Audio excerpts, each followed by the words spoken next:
When it comes to evaluating the greatness of elite performers, we overemphasize peak performance and underemphasize longevity. And that is driving a lot of young people out of the sport and discouraging a lot of people and frustrating our attempt to restore the health of our society. 1% of the population in middle age is practicing healthy habits. Why is that? Because no one bothered to teach them at the moment when those habits need to be taught. The idea of having a standard of performance that spans 20 years, that mattered. Hey, everybody, welcome to the podcast. All is right and well in the world because my guest today is Malcolm Gladwell. It's so good. It's one that goes in so many different directions, as you might suspect, because, well, it is Malcolm. It's a fascinating discussion, everything that I hoped it would be. I suspect many of you are already familiar with Malcolm. Let's face it, he's one of our most prolific authors. Perhaps you've listened to his sensational podcast, Revisionist History, or read one of his many New York Times bestselling books like Tipping Point, Blink, Outliers, David and Goliath, and Talking to Strangers. What you might not know is Malcolm is also president and co-founder of Pushkin Industries, which is a true innovator in audio, pushing new creative limits in the podcast and audiobook space. He also happens to be a really great runner as well as a track and field aficionado. And these are passions that he now is putting on display in his new limited series podcast, Legacy of Speed. It's a series that tells this incredible story behind the San Jose State track and field team that made history at the 1968 Summer Olympics in both medals and in terms of athlete protests, which ended up paving the way for the modern day activism of our contemporary sports heroes. Today, we talk about all of that, of course, as well as running and sport more broadly. Malcolm also shares ideas around education, around publishing, the future of audio, creativity, and just tons more. It's a super fun conversation. Malcolm is somebody I've wanted to have on the show since day one. It finally happened. I did my best to not fan out too much, and hope you enjoy it. So please hit that subscribe button, and here we go. All right, man. Nice to finally meet you. Been looking forward to this for a long time. Oh, good. Me too. I was reflecting on the many things that I want to get into with you today, but the first thing I got to clear up has to do with our mutual friend, David Epstein, who has gone on the record to say that you are the world's ultimate sandbagger. Now, that's, first of all, I will only say that there is precious little upside to overstating your expectations. Sure. So better to underpromise and overdeliver. That's right. That's in all areas of life, not just in writing. To have people underestimate you is a sort of underestimated superpower. Yes. Also, in running, I do that because I'm typically the oldest in any group I go running with. I'm usually the oldest by like 20 years. Sometimes I'm twice. When I used to run with this track club in New York, and I would literally be twice the age of the people that I was training with. So like in that situation, there's just, you don't want to go out boasting. Mm-hmm. You have to make it very plain that you're the old man. Is that the track that's down on the Lower East Side? Yeah. And then I would run in Brooklyn as well. There were people who were like, I was almost 3 times as old as some of them. Mm-hmm. So you already have the age thing built in as a factor or a reason for people to underestimate you. But then you go the extra, kind of mile to like double down on that. There's no. How does that play into the other areas of your life? Like when you're approaching people to speak to, or in the, kind of terrain of what you do for a living? Well, Rich, I'm Canadian. So this is a national trait. Mm-hmm. We're a tiny country that is kind of in the shadow of its large bellicose neighbor, and we like to stay humble. Yes, it is not becoming. Yes, it's not. We're quiet and apologetic, and I think those are important traits to maintain. I agree. We saw this play out in the infamous influencer mile the other year with you and our other mutual friend, Chris Chavez, which turned into a blowout. I loved watching that. That was super fun. And I think it dovetails into a terrain that I want to explore with you, which is like, how can we make sports, these sort of off-kilter sports that we love, more interesting to mainstream audiences? Like I love running. I'm more in the ultra kind of trail running universe. I'm less of a track and field aficionado. I'm not the guy who's like tuning in to watch the live stream of whatever meet, unlike you.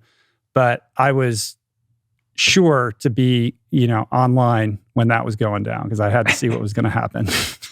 Well, Chris. Yeah. Chris, so in answer to your question, part one is we need more people like Chris Chavez. So those of us, those listening who do, Chris is just a young man who has a lot of imagination and creativity and who's chosen to put that to work to promote a sport he loves, track and field. And, you realize like every sport that's taken off has had a moment when, look at what happened with F1 after the Netflix. Oh, I'm a product of that. Like I'm obsessed now. And I previously found that sport impenetrable.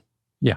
So a group of people with imagination chose to tell a story around a sport that opened it up to all kinds of that, and you could do the same thing with,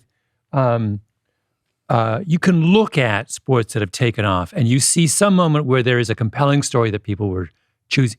Billie Jean King and women's tennis, to go way, way back. Or, people, in the 70s, the NBA was worse than irrelevant. It was teams were selling for nothing. Players couldn't get around, they couldn't walk down the street and no one would know who they are. So there's all of these, we do need this kind of infusion of, that's part one. But part two, I would say is, and this is a bigger problem with running in particular, is we're not growing the base aggressively enough. And I had this idea that I was talking to someone about recently, which is, think about something as simple as high school cross country, okay? The way high school cross country is scored is you'll have a team, maybe it's 5 people, and you'll combine you get X number of points for first place, so many points for second place. You combine the points and, it's heavily weighted. The team with the fastest runners, the team with the elite runner, the most elite runner tends to win, right? Because you get extra. Why do we structure it that way? Why don't we say, first of all, in order to compete in a cross-country meet, you must have a minimum of 20 people on your team. And then why don't we say, scoring is simply the combined time of all 20 of your runners. Right. Kind of like GC and Tour de France. Yes. So your 20th runner matters as much as your first runner. Now, that changes the psychological makeup of the sport dramatically. Right now, if I'm the 20th best runner at a high school, what's my motivation for joining the cross-country team? It's 0. I don't count. I don't even score in meets. I'm way, way behind the first person. But now, under this system, the 20th person, we are as passionately interested in how well they run as we are in the first. Right.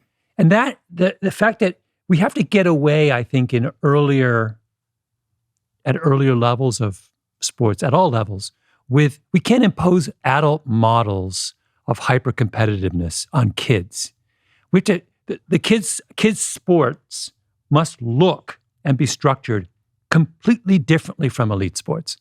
We cannot get away with this. We're indulging the fantasy life of parents who want to believe that their 12-year-old is mimicking, LeBron when they play basketball, or some great, the greatest American runners when they run cross country. Or no, we're playing a different game when you're 12 and 14 and 16. Sure. So on some level, that's about injecting semi-individual sports with a team component to it that is a mass team, right. A mass team component to it. And then beyond that, it's shelving the idea of a winner takes all mindset and really getting honest about the fact that high school sports or just kid sports in general, for every LeBron, there's a million kids who are doing it for very different reasons and are getting value out of it in a way that has nothing to do with becoming a champion. Yeah. And that's what we're missing, I think, in all of these sports. Like I've been doing team tries. What is that? Team triathlons where I'm the runner. And we have a swimmer. Yeah. We have a. I did that in Malibu with Mary Kane and Alexi Pappas. Oh my goodness! Yeah, it was super fun. Well, and it was, first of all, insanely fun. And I realized, it's a way. I'm never going to do a triathlon. I can't swim, and it's not going to happen. I'll be the swimmer on your team, though. Yeah, all right, good. Okay. But I just thought, why triathlon world should do, and when we do these team tries, and they'll be like, we'll go to these like local triathlons, and there'll be, 200 competitors, but only about 3 teams or 4 teams. And I think, what a lost opportunity, because it's the team that makes the sport accessible. Lots of people can round up a swimmer and a biker if they're a runner or some other combination. We should be putting the team triathlon front and center at the kind of mass level, the participation level. Yeah. That opens up the sport. And also, by the way, when we go to these little meets, it is so much fun. I had no idea triathlons was such a wonderfully fun activity. Yeah. I'd never gone to one. Oh, really? Because why would I have, except as a spectator, right?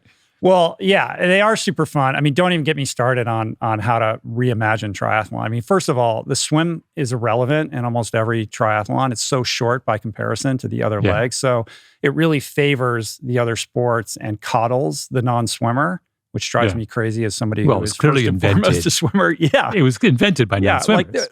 They let you wear wetsuits when it's not cold out, and it's basically, even at Ironman level, like you just have to stay in contact with everyone else. And then the other legs are so much more important. So that's absurd. And why don't we put the swim last? Like if we really want to make it interesting. And then beyond that, yes, relays are the thing that really makes it fun, makes it inclusive, and also is more interesting for the spectator, whether it's track and field or swimming or triathlon. Yeah. Oh yeah. I think there's just a kind of, like I said, it goes back, this is a lack of imagination in promoting the sport. And the people running sports are not thinking of promotion and broadening the base as their goal. They're servicing the needs of the elite athlete. Mm-hmm. And we have to understand that there are times when those two things are in conflict. And we have to we have to decide, well, what are we doing this, who are we doing this for? And I would love a stretch where we decide we're doing it for the ordinary athlete who wants to get out and have fun in this. These institutions are so calcified, though. It feels like a heavy lift. Yeah. Have you ever had like conversations with individuals who are organizers or at the heads of these leagues, et cetera, to try to inject some of these ideas? And it's not going to happen. I can only imagine. I know. So that's why these, the Billie Jean King thing and all of that, they're considered stunts, but actually they're like catalysts, I think, for interest. And I know that, a couple of years ago, you challenged LeBron James to a mile. That never happened. Did you ever get any response? No. So I didn't, although I pressed it actually quite far. I did approach people at Nike and said, come on, just talk to LeBron about this. What if I might explain my position on this, the reason I wanted to do this is not that I thought I could beat LeBron, the opposite. I thought LeBron would beat me. So at the time I was probably good for around a 5-minute mile. I honestly believe that LeBron can go sub 5. And I think it's because there's 2 things going on here. Well, one thing, that basketball has been turned into an aerobic sport over the last generation. It wasn't, in the 70s, they were smoking cigarettes in the locker room. Right. And when you watch a 70s basketball game, no one's playing any defense. And it's defense, of course, where you exert all your effort. What they're doing is they're loafing until the ball's in their hands, and then they explode to the hoop, right? Right. That's an anaerobic sport. So you can smoke cigarettes in the locker room and you can be fine. Now, the players are exerting full effort the entire game, the entire time they're on the floor. They're 2 different sports, right? Mm-hmm. And I watched a video of LeBron doing this exercise where he was dribbling the length of the court, dunking, and then without stopping, dribbling back to the other end, dunking. And he did this. It must have, I mean, I don't know how long it was, 10 minutes. And I was like, oh my God, this guy is an endurance athlete. He's and I thought LeBron can easily break 5, even if I don't care that he's 6'9", 250. He can break 5. And the only way I'm going to prove this is if a dedicated admirer such as myself, albeit super old, takes on LeBron, and LeBron cleans my clock, and then the world will realize, oh my God, this sport, basketball, is different than we thought. Right. So that's the incentive for him to do it, but no chance in... If he loses to me, however. Yeah, I guess so. Then I'm, Right. I saw that video. I think it has like 124 million views on Instagram of LeBron.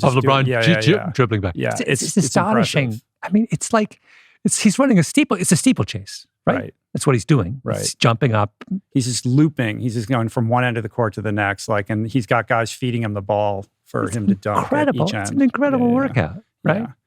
Well, the challenge that I'd like to see would be the literary mile between you and Nick Thompson. It could be like the New Yorker versus the Atlantic.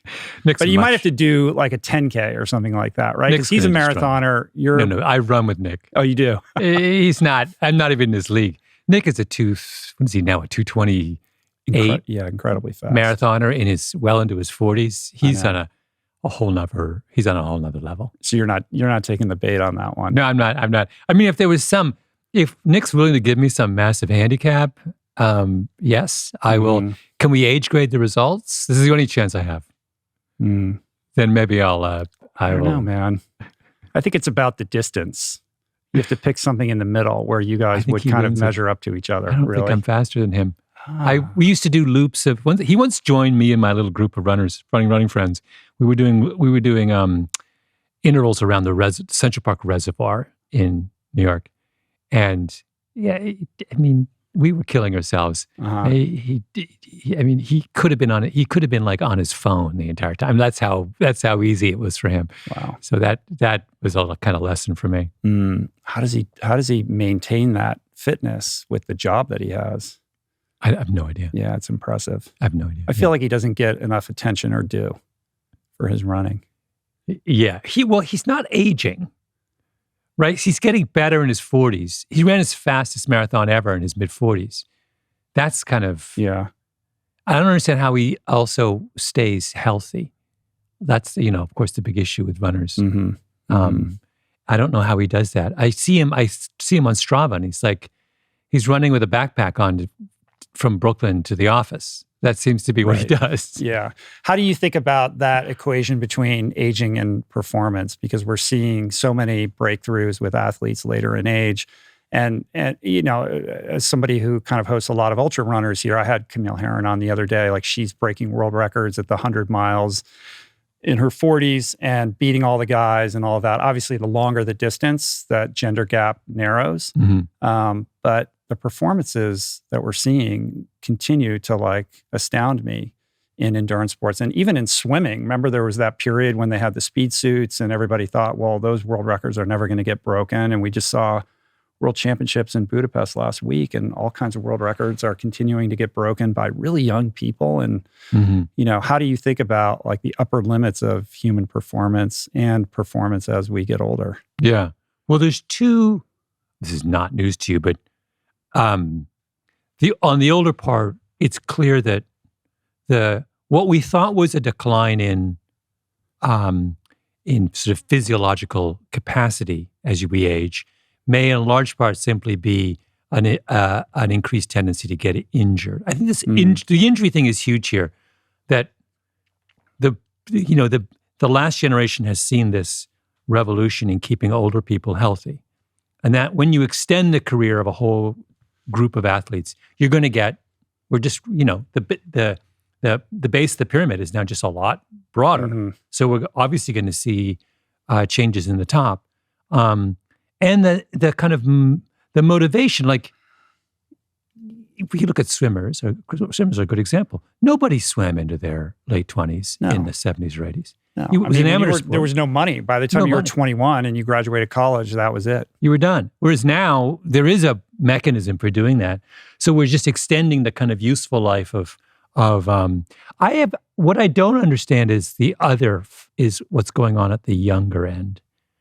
I don't understand. There's this kid, Arion Knighton, I think I'm mispronouncing his name, who's, 19 or 18, who's like the second fastest sprinter in the world right now.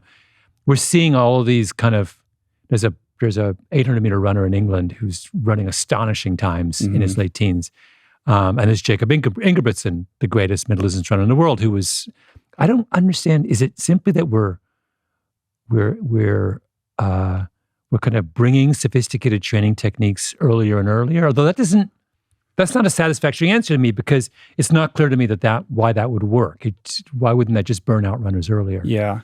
Well, my frame for that is swimming. And when I see a 17-year-old break a world record that I just never thought would get broken, I think, well, how many years of training could he have actually had that would be meaningful? He's so young, right? Yeah. There are huge advances in training techniques, but then to your point, like, does that really account for that massive leap in performance? Or is the human species like evolving? Like, it's confusing. Like, I don't know what the answer to that is, but it seems like there's no end in sight when it comes to that. Yeah. Every time but maybe the other thing I'd love to know is there's a denominator effect, which is, when you look at any of these phenomena, we have to know what the size of the denominator is. And maybe the denominator, that is the number of people participating, entering the sport at the bottom end, is growing much faster than we think. I did one of my podcasts this season, Revisionist History, is all about the relative age effect. And both in education and in sport, this idea that without meaning to, in youth sports, the fact that there are age cutoffs in youth sports means that we unconsciously favor those who are relatively older in their age cohort. And in Australia, the most swimming mad country on earth, they did an analysis of their age class swimmers and realized there were no, because of the way they'd structured age cutoffs there were no late maturing swimmers at all in the cohort of elite competitive age class swimmers. In other words, so there's this fascinating guy named Stephen Cobley, who what he does is he takes all of the kids in Australia, boys, doing the 100-meter freestyle. And he does a very simple analysis. You can do a very simple analysis on adolescents, boys and girls, just by taking a series of 7 or 8 measurements of the body and figure out how close, whether they are early matures, average matures, or late matures. So he takes a cohort of the 400 best freestyles age class swimmers in Australia, does this analysis on all of them, and figures out, okay, which of these people are early, middle, and late. And what he discovers is there are no late matures. So anyone who, just by pure chance, happens to be a kid who's a little bit developmentally behind his peers, they have left the sport of swimming by the age of 14 and 15. They're gone. They got discouraged. They thought they weren't good. They didn't realize they were just behind 3 or 4 months. And if you're behind 3 or 4 or 5 months at that age, of course, it's everything, right? Right. You can't compete. Right. So when I look at that, and so they're going to try and solve this problem in Australia and change the way they analyze youth sports. If they do that, they could potentially double the size of the denominator. They could, if all of those kids who quit at 12, under the mistaken impression they weren't any good, stuck with the sport, all of a sudden, Australia is drawing its elite swimmers from a pool that's twice as big. Right. That's fascinating. So basically, these talented kids are getting shunned or cast aside or are losing interest because they're not developing in lockstep with their peers. Exactly. And yet they're sitting on top of latent talent yet to be expressed. Exactly. What are the biomarkers that they test for to determine that? Well, you can do, I can't remember the exact, it's like a 7-point algorithm. It's, they start with weight and height, and then they keep adding. I don't remember the exact, but you can, there's an invasive one where I actually go in and, poke around your body. But there's a kind of simple non-invasive algorithm where I just take measurements that is, 95% is accurate in terms of estimating. So I can take a 12-year-old girl and I can say she is, and I can compare two 12-year-old girls born in exactly the same day. And I can say developmentally, Jane is 7 months ahead of Sally. Right, got it. So you just pull that kid aside who's going to be a late bloomer and say, just hang in there. It might be rough for a couple of years. You can do more than that, Rich. The second part, what they've done is they've used this to do a very sophisticated kind of age grading. So so all the 12-year-olds swim the 100-meter freestyle, and now they're starting this in Australian swimming. 2 sets of results. The raw results, Jane won. And then the adjusted results, which we adjust for the level of maturity. So we can say, oh, wait a minute, Sally didn't make the final. But in fact, when we do a maturity adjustment, Sally was the fastest swimmer out there. Yeah. So no, we don't use that. It's a bit of a Pyrrhic victory for that kid. I know, at it's the fantastic. time, But we can say, we don't have to give Sally the gold medal. But we can say to Sally, actually, you can pull Sally aside at the end and say, Sally, you didn't make the final, but you are, in fact, the best swimmer on this day. Right. Right? Don't quit. And the psychology of that keeps them invested, of course. But everyone, my argument in the podcast episode I did, this is for the latest Revisionist History episode season, was you can do this in education as well. Same thing is happening. We give a bunch of 12-year-olds a math test and we say, Jimmy's better than Joey, but we don't adjust for their maturity, right? Right. And if we adjust for maybe Joey walks away thinking he can't do math, but it's just a fiction because Joey is developmentally behind everyone else in the class. Maybe Joey is a December kid and everyone else is a January kid. And on top of that, Joey is developmentally behind. So Joey could be 2 years behind his age cohort. And you're trying to tell me you can give him the same math test as everyone else and have any confidence in the result? The whole way, I'm getting wound up. I know. This drives when it comes to education, this animates you more than any other subject, clearly. This drives me nuts. Yeah. The stupidity with which we conduct any kind of competition among pre-adults drives me to distraction. It's like, what are we doing? Why are we having races, any kind of competition? Why are we having any academic or athletic involving 12 or 13-year-olds and having any confidence in the result? This is just nuts. Do you think that, what's the bigger lift? Like seeing that kind of change happen in sport or in education? Like I feel like education is way harder. Yeah. Prophets walk among us. As a writer and podcaster for nearly 10 years, I've become more convinced than ever that our world is populated by scores of beautiful and brilliant people who have amazing stories to share. Those that we don't know, who can teach us something new and leave us all the better for the experience of their sharing. And so I've dedicated my career to tracking down the most compelling prophets on the planet, going deep with each of them on my podcast to elucidate the best of what they have to offer and to sharing the insights gleaned for the benefit of all. But the podcast is not the only medium by which to share their stories, which is why I'm proud to announce the release of my new book, Voicing Change Volume 2. More than mere words on paper, Voicing Change is a physical manifestation of the magic, inspiration, and timeless wisdom that transpires each week on the Rich Roll Podcast. The first edition of Voicing Change was a beautifully rendered book worthy of display on any coffee table. And Volume 2 follows in that tradition by showcasing even more of my favorite conversations in an elegant publication replete with interview excerpts, essays, and stunning photography, making for an exquisite companion to the first volume or a satisfying standalone work. Picking up this book allows you to revisit the wisdom of your favorite everyday prophets and physically interact with the life-changing ideas contained within. Voicing Change Volume 2, available now while supplies last for a limited time. Order your copy today only at richroll.com. I had I'm staring at my outline right now. And of course, I have a whole thing on education that I was going to get to later because I want to talk about legacy of speed. But, let's talk about legacy of speed. Yeah, let's do that. We can come back to it. Yeah, we will if we have time.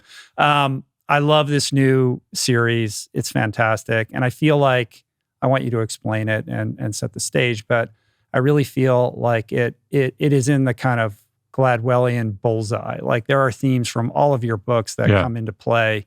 This is like the sweet spot where, ideas that percolate up from, Outliers, David and Goliath, like Blink, like all of these things, are apparent in this, amazing story that kind of unearths some truths about what actually transpired in 1968. And I find it fascinating. So, I mean, thank you for doing it. I really enjoyed it. But, explain what it is that this is all about. So this is a podcast that we did in collaboration with Tracksmith, and I'm wearing my Tracksmith. I'm wearing my Tracksmith Legacy of Speed yes, track. Short as we talk, and Puma, and we.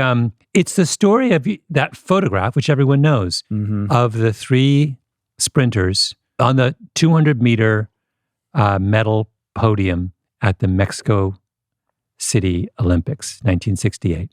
Tommie Smith and John Carlos have their head bowed. They're wearing black socks. They have a black glove on one hand, and they have their fists in the air, right? It's this iconic. And so we did a whole podcast series on that photograph. How did it come to pass? What's behind it? What does it mean? And it turns out to be, first of all, like virtually everything I learned in doing this podcast, I did not know. And I am a massive track and field fan. Starting with the fact that everyone involved with that iconic 68 protests is from the same place. The Lee Evans, who also staged a protest when he won the 400 meters at the games, John Carlos and Tommie Smith are all from the same school, the same track team, San Jose State. They're all coached by the same guy, Bud Winter. And Bud Winter turns out to be, I think he's one of the most important coaches of the 20th century. He puts John Wooden to shame. He really doesn't just reinvent sprinting, although every sprinter today, every elite sprinter today, is really sprinting in the way that Bud Winter instructed sprinters to sprint. He's the person who brings techniques of relaxation, really sort of meditative techniques. Things that he learned as a fighter pilot. Someone who studied fighter. Right. There was in the Second World War, there was this kind of crisis with fighter pilots having breakdowns and being unable to perform, obviously because of and there was a whole movement to try and understand how to prepare them properly for this incredibly arduous task. And what came out of that was this idea that we needed to teach these fighter pilots how to relax, that out of relaxation, this sort of paradox that the best way to achieve peak performance was to relax, which is commonplace now, heresy in the 1940s. Bud Winter's part of this movement, and he says, oh, wait a minute, this surely applies to running. That the notion about maximum exertion in those days in sprinting was that required the visible application of effort. You grimaced, you tensed your muscles, you propelled yourself down the track. And Winter was like, no, you float down the track. That your body must be relaxed. Your upper body must look like you're, having tea with friends. You must, that notion is that wonderful thing that when a runner runs, it must look like that if you just jostled them from the side, they would fall over. That's how relaxed they have to be. That's all Bud Winter. And he produces at this one commuter school in Northern California, in San Jose, there's a stretch of time when he's the coach there where like basically every world record is set by one of his runners.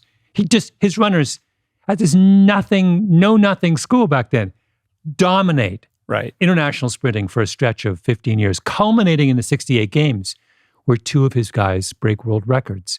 And at the same time, though, there's another guy in his track team called Harry Edwards, then as now, one of the most important figures in sort of understanding. He's the guy who leads who invents the sociology of sport, who leads all of these kind of protest movements around sport, he comes and he joins with these athletes, and he convinces them they should use their sprinting prowess as a kind of platform for social justice. And that all comes together in the Mexico City Games. And it's an unbelievable story. And that's the story we're trying to tell in the podcast. Yeah, the convergence of all of these individuals just happening to be at the same place at the same time, this commuter school, which was white, right? Predominantly a white commuter school, not on the map at all in terms of track and field, and creating this unbelievable team of world record-breaking athletes and performances on no budget also, which is the other piece here. Like they were on a shoestring while they were doing this and going out and beating all these other legendary track and field athletes and teams. Yeah. Oh, even down to, I mean, the kind of pressure these guys are under. So the context is really important, which is the Mexico Games are 68. So 67 is the long, hot summer. There were, I think, 152 race riots in the United States in 1967.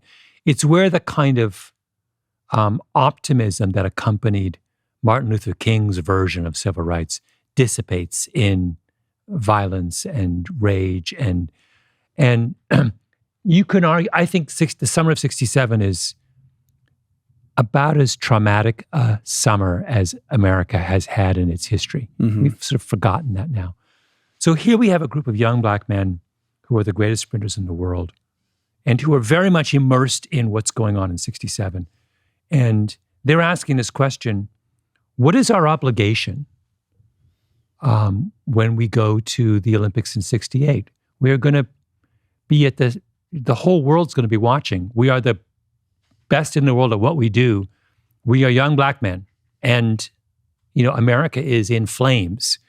Do we have an obligation to do something with our position? And that is the amount of, we're talking about 19 and 20-year-old young men, I mean, who are being thrust onto the world stage and asked to defy the dominant ethos of the time about what an athlete was, how an athlete ought to conduct themselves. It was explicitly against the Olympic ethos to bring politics at all to the games. Yeah, we sort of are, inured to this idea that athletes can be activists and can, flex their profile in order to advance social change. But this was not part of the landscape at the time. In fact, it was anathema to it, especially when you consider, the power that was wielded by Avery Brundage and this whole notion that the Olympics should be completely separate from any kind of political statement whatsoever. Brundage is the series he's the villain of the series. He's an easy target for sure. I mean, the guy villain. was like, he's a Bond villain, as you say. Yeah, he's unbelievable. And he runs the Olympics for 35 years. I mean, the modern Olympics is really kind of created by him. And he has reprehensible views about, and retrograde views about the role of sport in society is to understate it. So he very strongly believes, for example, that Rhodesia and South Africa, at the time that they have white supremacist regimes running them, ought to be welcome at the games. Why? In part because he's sympathetic to what they do, but largely but his stated belief is a country's politics are irrelevant when it comes to sports. That it is not the role of the Olympic Games to pass judgment on any participating country's internal policies. We're above that. We're sports. We're about young men and women who are, embracing the amateur ideal and in this kind of, on this shining city in the hill, doing our best on the field or the track, and then going home and, going back to their ordinary life. That's his model. His model is Roger Bannister, who breaks the 4-minute mile and then goes back to medical school and never says a peep about, the larger and God world of which forbid he should ever, profit off of his prowess. Exactly. Yeah. That's Brundage. That's what he believes. And on the sort of a backdrop to that and the history, I watched The Stand last night, the documentary about this very subject matter. And what I didn't understand is how, like, the legacy of this dating back to, and you talk about this in the series as well, like Brundage's role back in 1936, the Olympics then. Yeah. And there was this whole, kind of consideration at the time as to whether the United States should boycott. And they had this meeting at the New York Athletic Club. But of course, Jews are not allowed to enter the building there. And so this vote was cast about whether or not to boycott. And of course, there's no boycott.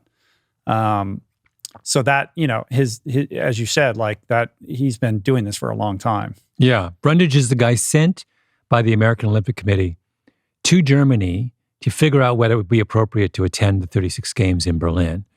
And he comes back and says, yeah, it's fine. Now, this brings up an interesting philosophical point, though. Mm-hmm. I actually think it was appropriate for America to attend the 36 games, even though Adolf Hitler was intending those games to be a showcase for his Nazi state. And the reason I think it was appropriate was that we went there and, Jesse Owens and a bunch of others kicked everyone's ass and stole the show. And, Hitler had this vision of, Aryan supremacy, and a black guy from Ohio shows up and like dominates the game. So it's like, be careful what you wish for if you're Adolf Hitler.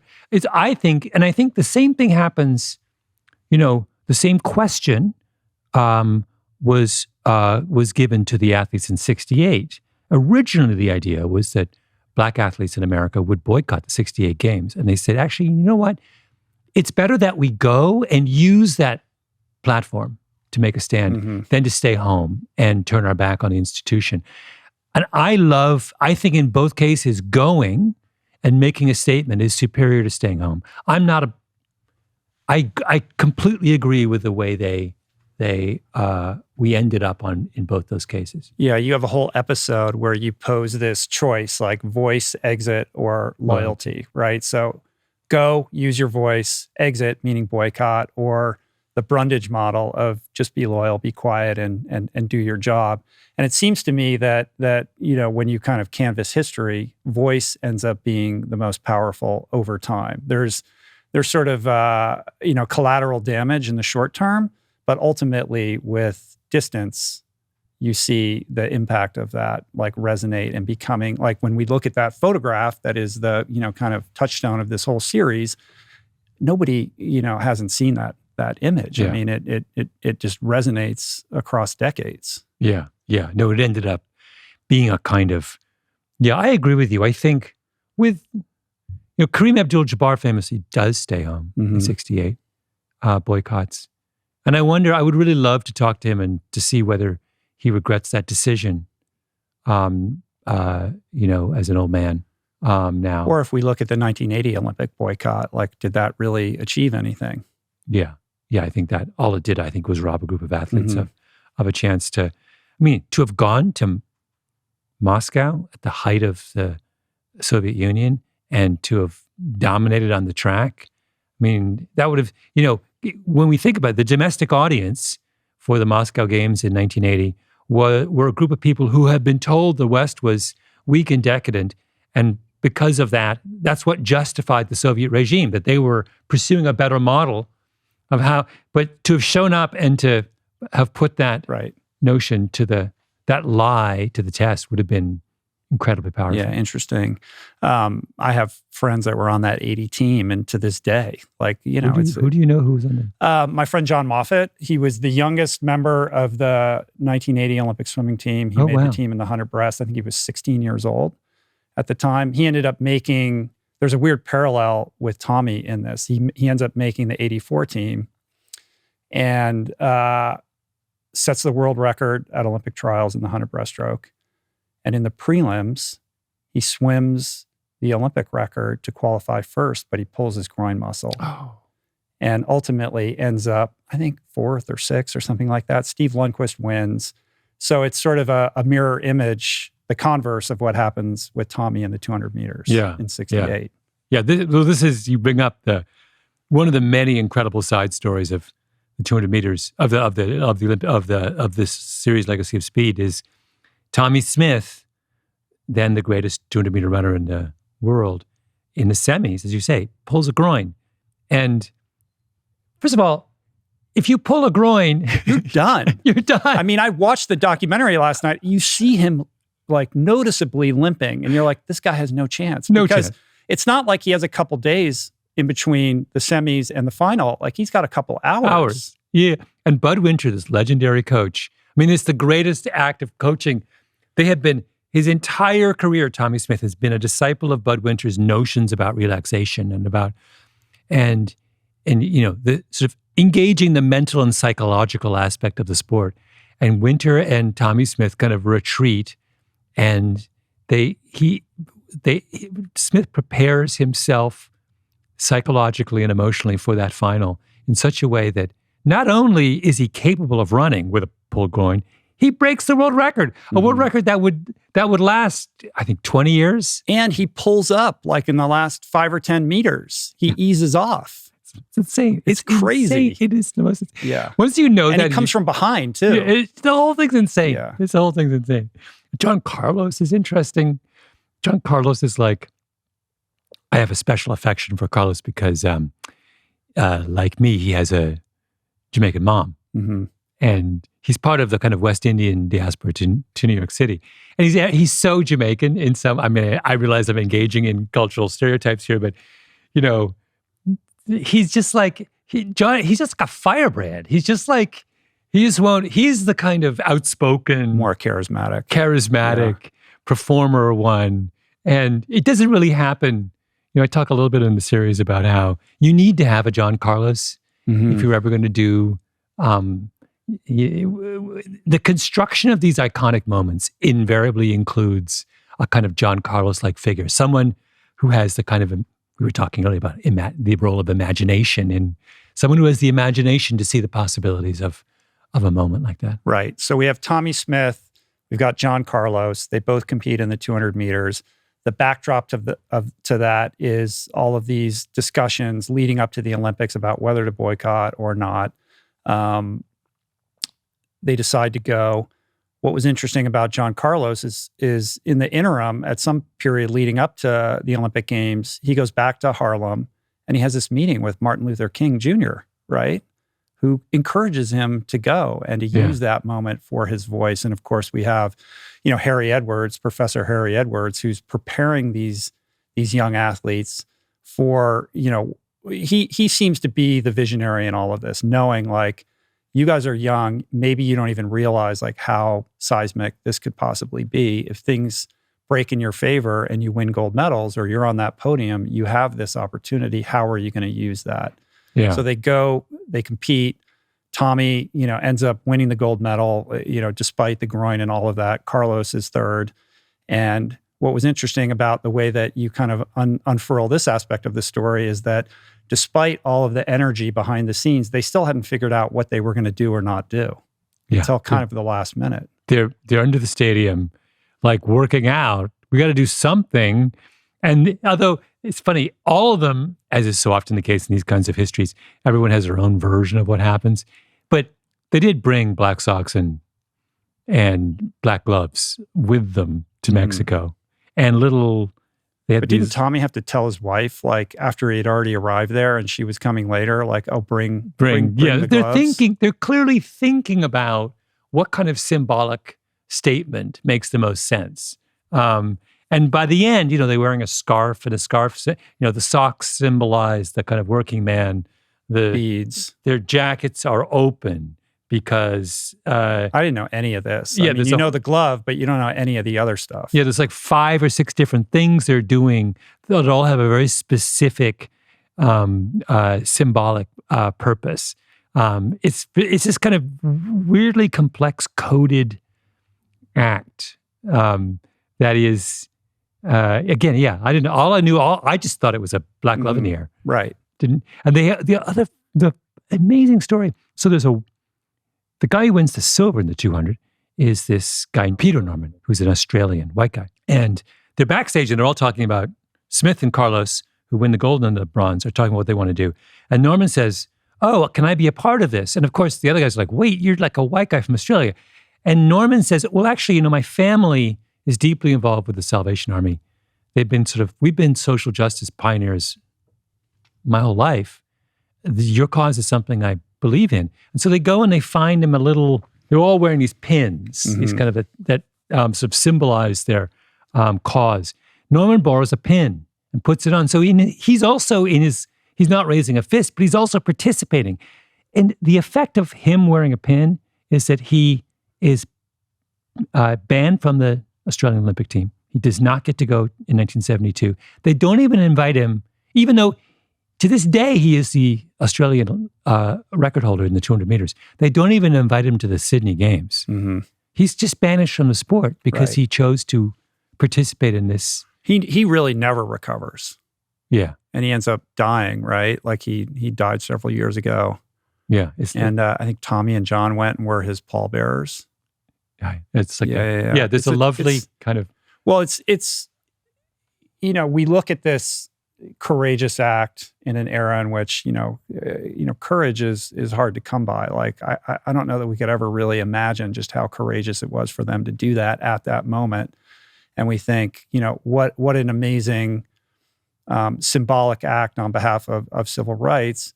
And we tend to overlook or we don't understand the fallout from that. I mean, we have Brundage, who basically gets rid of these guys immediately.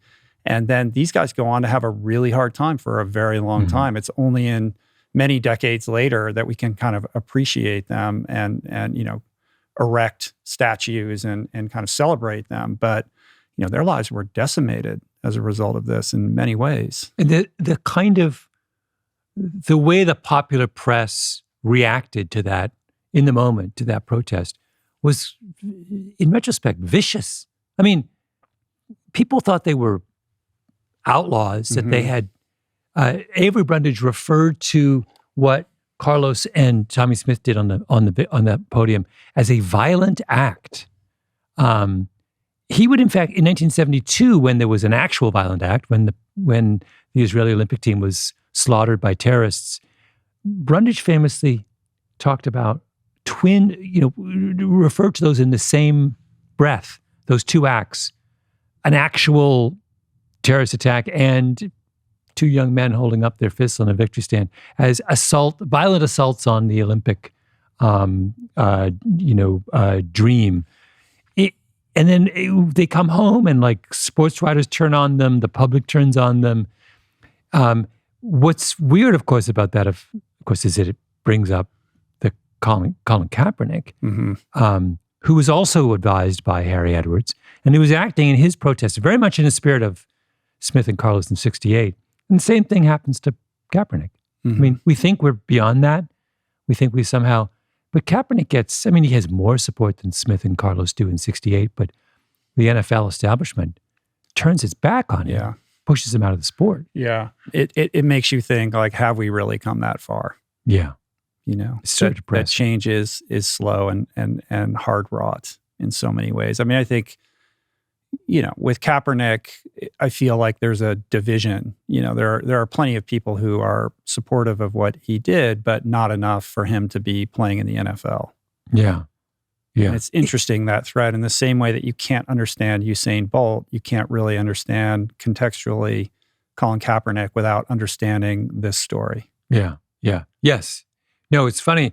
I didn't realize, it's funny, even though like I say, I'm a track and field fan, I hadn't made the connection between Kaepernick and '68, that he's very self-consciously participating in that tradition of silent protest, right? And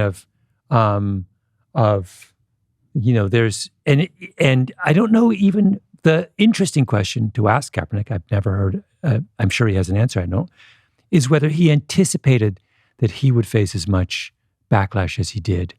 Did he think, was he doing that on the assumption that the world of the contemporary world was very different in '68? That his act would have new meaning today? Or did he think he would face the same kind of firestorm as Smith and Carlos? I don't know Did you try to reach out to him for this? No, I didn't. We were very much in this, we talk about Kaepernick glancingly at the end, but we were trying in this podcast to stay very focused on on the events leading up to 68. Mm-hmm. And I think it's sometimes better in these kinds of stories to let the listener draw their own conclusions about how these themes resonate in it today. Yeah. You mentioned the pin that Peter Norman adorned. That pin was for this organization called the Olympic Project for Human Rights, Yes. right? Yes. And there's a whole story there as well that involves the Harvard crew team, which I thought was really interesting. You know? They're trying to find a pin for Norman, and no one has an extra one. But it turns out the Harvard crew team, or the crew team, which is made up of many people from Harvard, they have pins. So Tommy Smith goes over to them and says, "Can we borrow a pin for Norman, our friend here, who wants to wear it on the victory stand?" So it is like there's this. I mean, who wouldn't love to have been backstage leading up to in those moments? And then the other great, fantastic fact about the medal ceremony that day is Brundage doesn't even show up. So our villain, who is always there in the big moments of the Olympics. This is what he lives for. The Olympics is his creation. If a world record's broken, he's there handing out the medals. He's in Acapulco for the yachting competition. Twirling his mustache. Yeah. He gets out of town. He wants no part of because they know something is up with Smith and Carlos. It's so weird that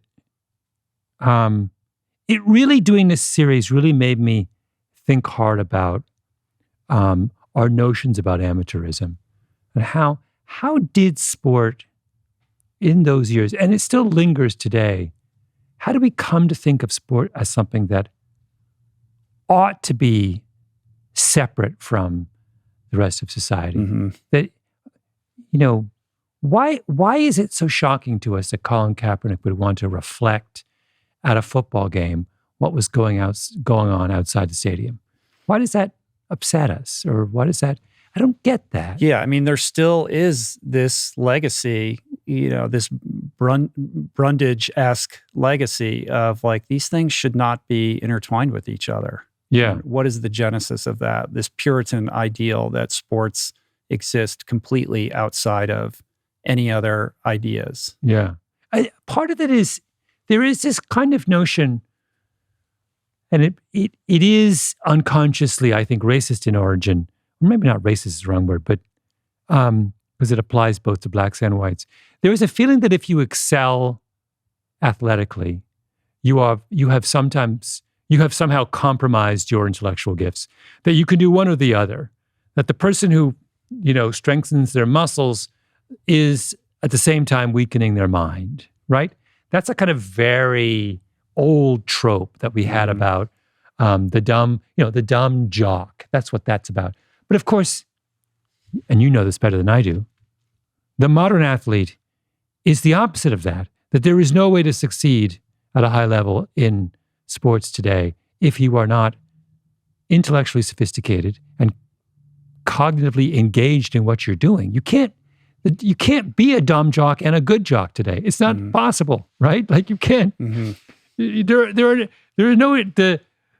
can't be. You think LeBron James isn't a brilliant guy? Of course he has to be. I mean, he's done what no one else has done. He's figured out all this stuff about how to succeed at a high level for 20 years. Right. Employing teams of people and spending millions of dollars to ensure his success by surrounding himself with the smartest people to make him the smartest athlete that he can possibly be. And the amount of discipline that's necessary in any kind of sport at a high level now. We've always known that discipline is a very close corollary of cognitive sophistication, right? And so I don't know why that idea, but it does persist in curious ways. Shut up and dribble. Shut up and dribble. Yeah. How do we transcend that? Only through these types of transgressive acts. Yeah. I think. I don't see any other way past that. And, it is interesting. This is such an interesting case study because, back to the Harvard crew team. They had their Olympic trials, I think, in California, and then they went to go see Harry Edwards. They wanted to these are all white guys at the most privileged university in the world. And they're like, we want to figure out a way to support you and participate in this. Mm-hmm. And Harry Edwards then went and visited them at Cambridge, and there's this press conference. So, there were people who are kind of on the right page of history with this, and yet there's so much further to go. I mean, we have Rule 50 right now, which was debated leading into Tokyo, Mm-hmm. and they made these tiny concessions that are confusing. I don't know if you've read through like the amendments to it, and I'm like, I don't even really know what to make of this. Like, it's still very much Avery inspired in terms of like what you can and can't do. Yeah, Rule 50 is the part of the Olympic Charter that says you can't bring politics to the games. Mm-hmm. And we'll let you kind of do a little bit here and there, but just as long as it's not during competition or during any of the anthems or on the podium or any of the places where it would be the most impactful. Yeah. I mean, can you imagine if we had an Olympics this summer and a Ukrainian athlete, there's a brilliant Ukrainian high jumper woman, if she wins the gold medal, right? What a moment for someone to make it some kind of symbolic gesture. There's why we would deny ourselves. By the way, parenthetically, the Olympics is primarily for the general public, it's entertainment.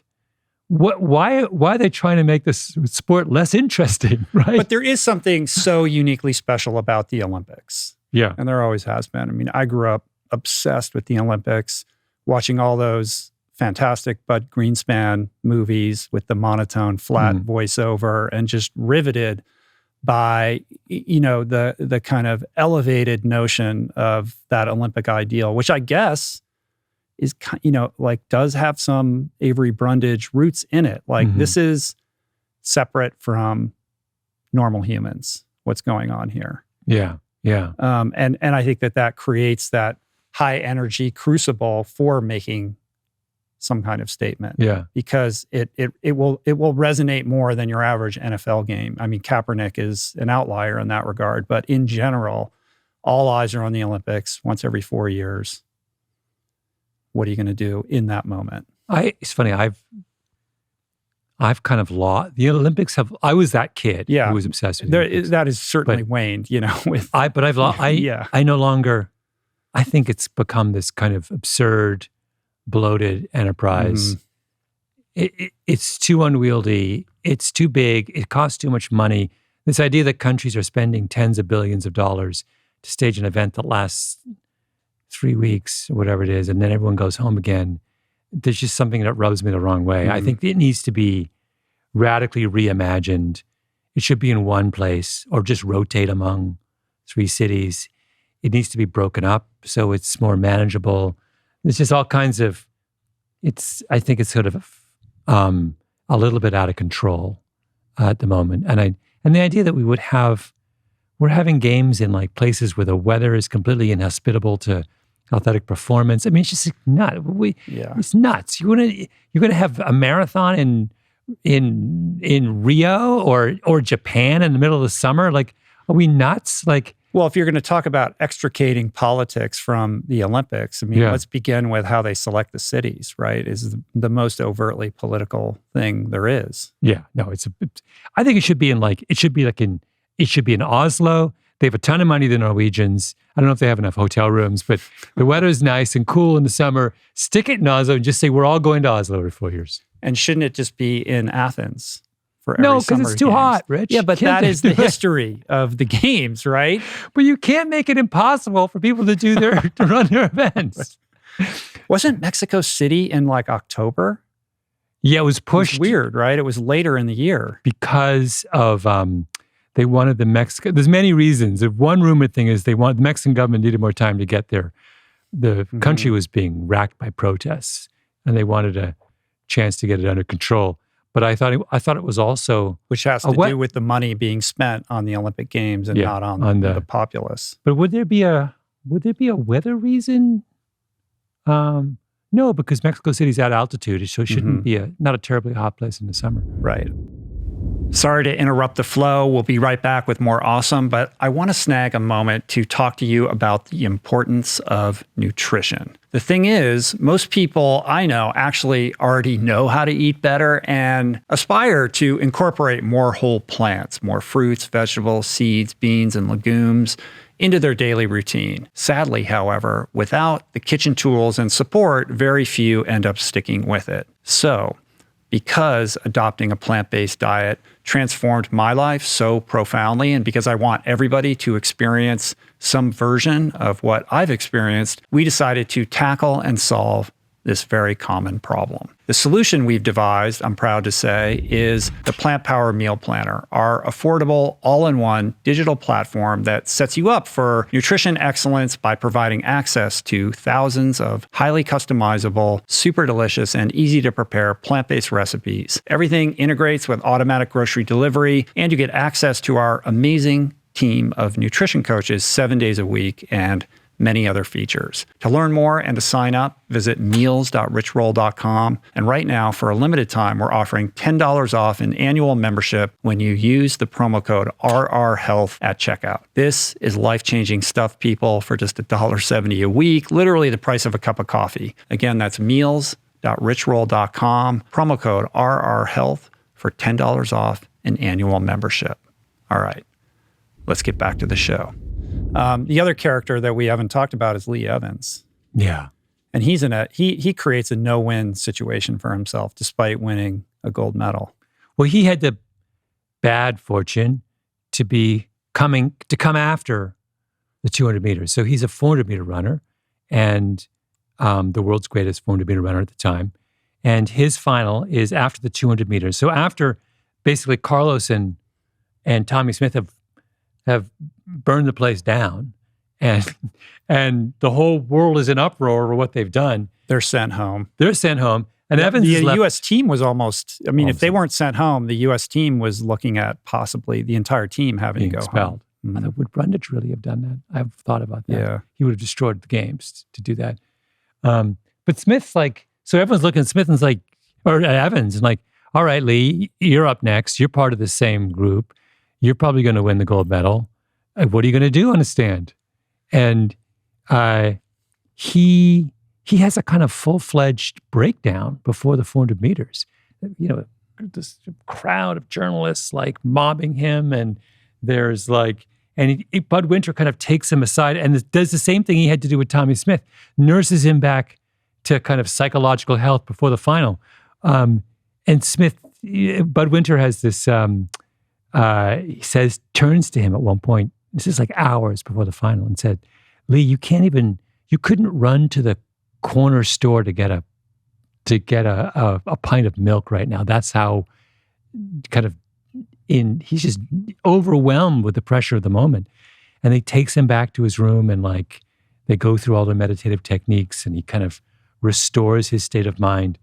And Evan goes out there and sets a world record that would not be broken for, I think, more than 20 years. It's was one of the great track and field gold. He just has a sensational performance. And he does on the victory stand a muted version of the protest that Smith and Carlos do. He kind of finds a middle ground.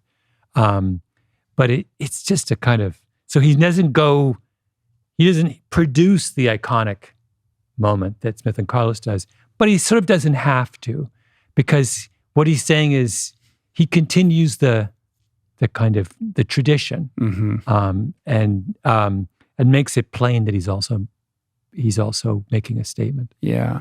A couple observations on that. First, the pressure alone just to perform at the Olympic Games when you're expected to win a gold medal is beyond what most of us can imagine. And then to layer on top of that all the political ramifications of what he might or might not do on the podium.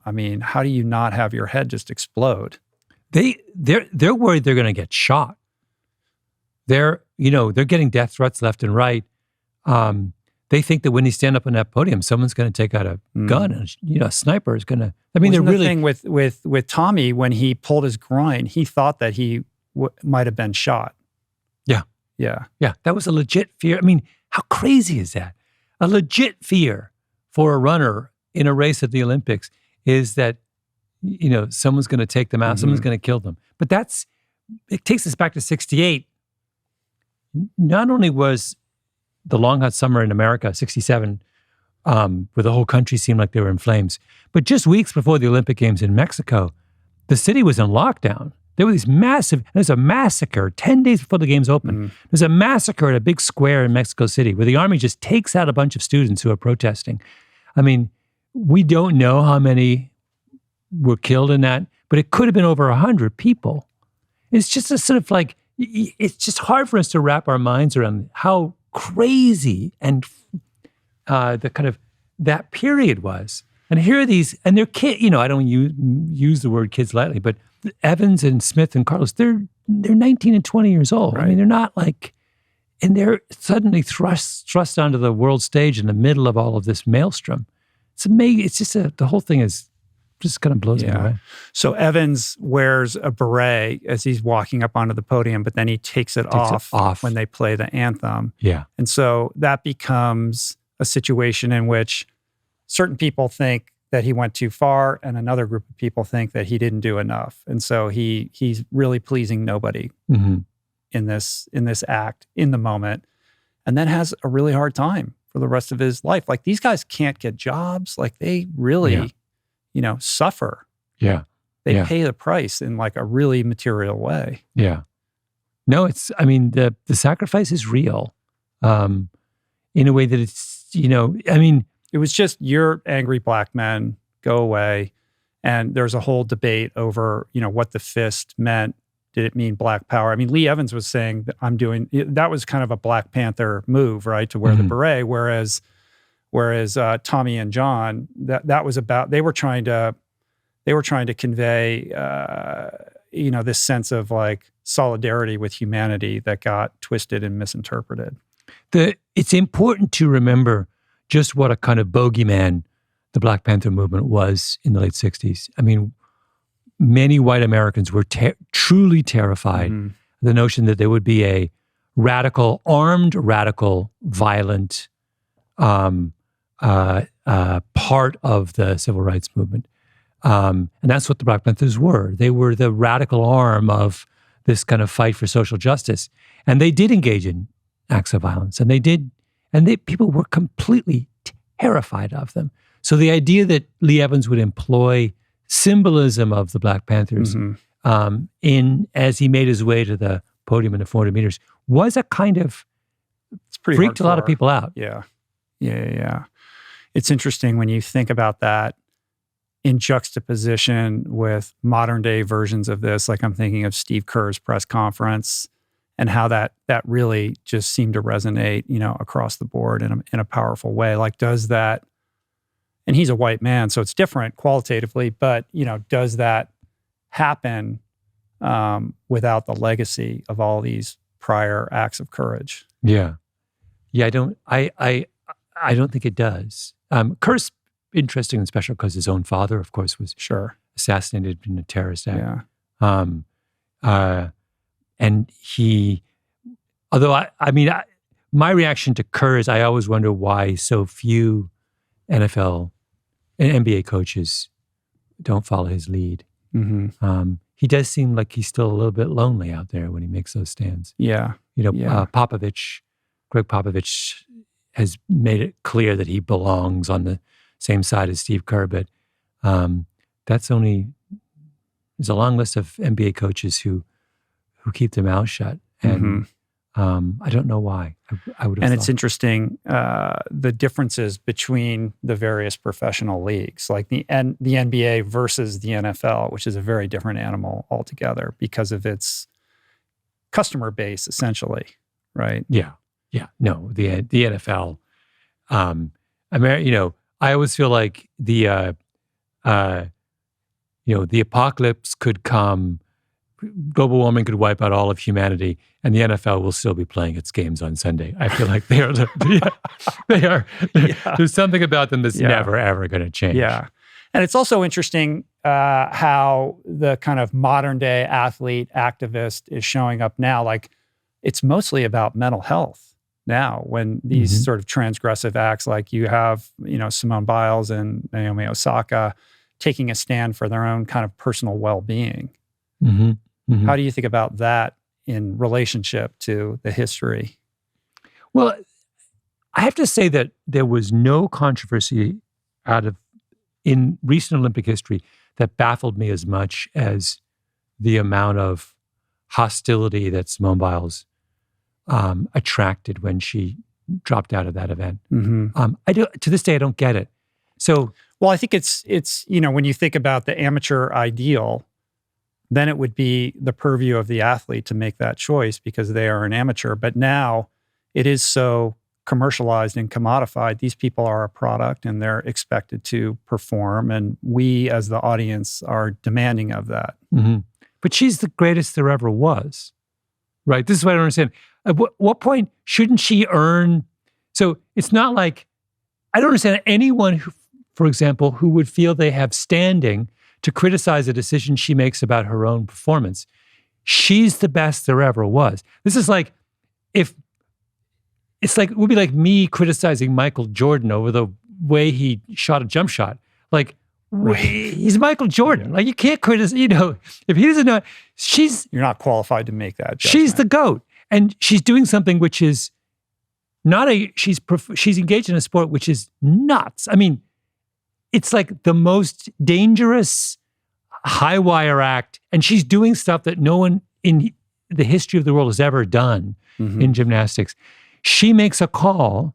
She has an experience that shakes her. This is the toughest athlete that ever walked into a gymnastics arena. And she says, it's in my own best interest not to go on. Uh-huh. I would have thought that we would all have just sat there and said, oh my God, like, tell us more. What can we learn? Blah, blah, blah. And then instead, what she gets is this sort of tidal wave of criticism from people who probably haven't even strapped on a pair of running shoes in the last 15 years. Yeah. Like, I just was like, this was one of the lowest moments in American public discourse in a very long time. So what is that? Is it this archaic sense that if you're a true competitor, you don't opt out of difficult scenarios? Like, what is the antecedent of that? No, I mean, part of this is this idea, and it goes back to Bud Winter. Bud Winter, when he reinvents sprinting, he's confronting a kind of intuitive notion about what effort looks like. And his point is that our intuitive notion that in order to get the most out of any kind of physical exertion, you have to display obvious effort. He said that notion is false, that paradoxically, the best way to run as fast as you can possibly run is not to look like you're running as fast as, and not to act as if you're trying to run as fast as you want. That through relaxation comes peak performance. The root of that intuitive notion that you need to look like you're the thing that he was trying to confront is this idea that you can grit and grimace your way through, that perseverance, even in the face of pain or difficulty, or is always the best course. That's what a hero is, the person who perseveres. Yeah. Right? And we know, real athletes know that to be false. If you get an injury, the first thing you should do is stop, not persevere. Perseverance is sometimes useful, but the elite athletes knows the difference between wise and unwise perseverance. And I think that there's a class of people who didn't appreciate that distinction.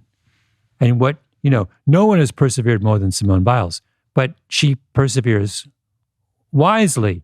She doesn't persevere unwisely. And there's a kind of troglodyte, pre-21st century, pre-20th century notion that doesn't make that crucial distinction. Yeah, there's also, I think, a sense of ownership, right?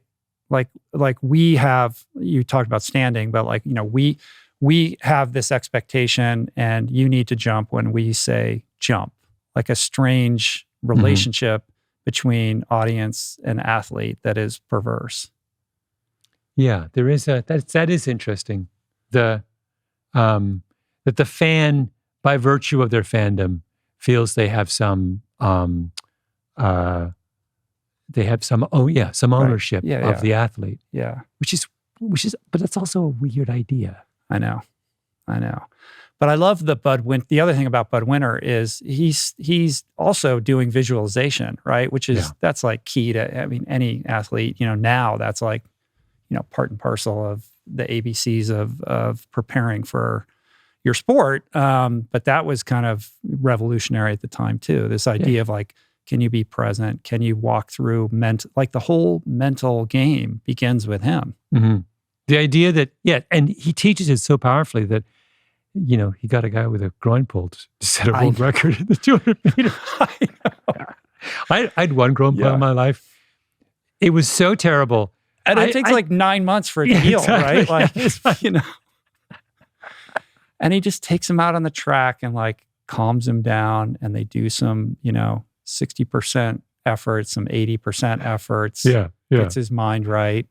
And then, it's so beautiful how Tommy walks through like second by second, him being on the starting blocks, not being able to like warm up his starts like everybody else, not knowing what's going to happen. But when the gun goes off, like all the training comes into play, and he's able to, like, his aperture just like narrows down to what he knows how to do through. And that whole, but it's really interesting because his injury forces him to do the very thing that Winter's trying to do, which is the best way to run at 100% is not to run at 100%, right? So he's holding himself back, and the result of just a little bit, he won't go right to the, which would be the danger in the Olympic final, is that you do push yourself too far, right? Particularly in a sport like sprinting. So he can't do that.